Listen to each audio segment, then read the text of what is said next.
Metro Detroit golfers, I'm Chad. And I'm Ben. And we are here with a Tuesday tip of the week.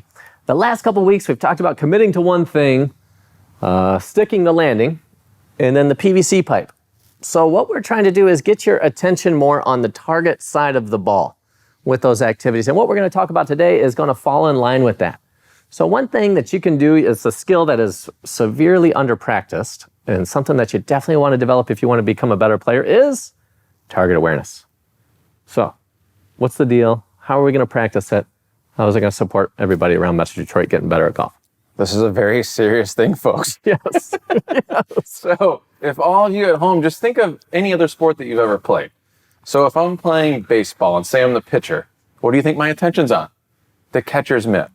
If I'm Matt Stafford getting chased around the pocket, guess where my attention is? On the receiver and what I'm trying to do with the ball. Firing the coach.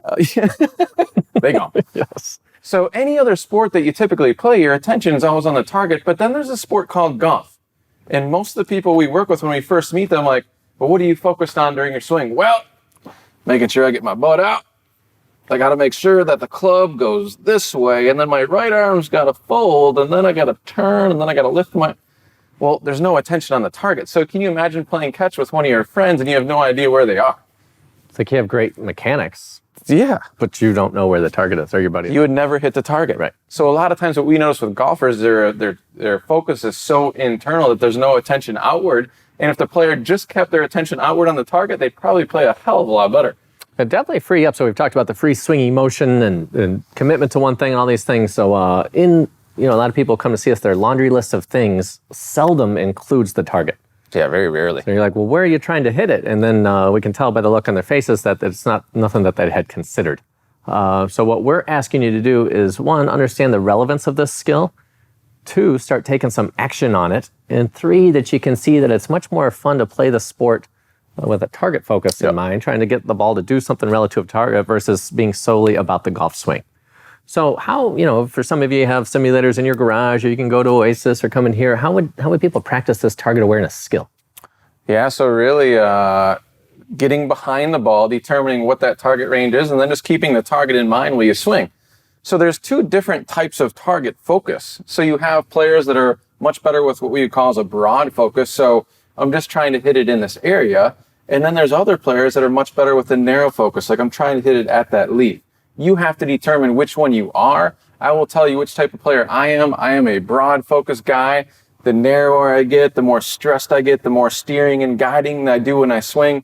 So I go broad. So the broader my target is, the more free I am with my swing, and the closer I actually hit it to the target. So there's no right or wrong? No, there's not. You got to try both and figure out which one you are. Yeah, so running the experiment is the only way to determine. And you'll know. It's kind of like your favorite music or your favorite wine. You know what you like, and you'll find out real quick. Yeah. Okay, so you're broad. Yeah, I'm broad. Some just keeping your attention more like at the trees-ish? Yeah, so really, I'm going to use a pretty big area. So I'm going to use the point of this tree and the point of this tree, and I'm just going to try to hit it between them. I'm going to try to split the uprights like Jason Hansen used to do back in the day. Yes. What about Prater?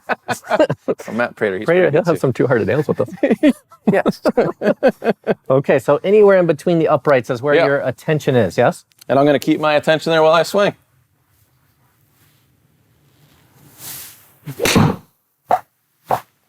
It's good. Yeah, somewhere in the uprights, yeah? Yep. Okay, so back to the 1 to 5 commitment scale. That's why, 3 weeks ago, this skill is so important.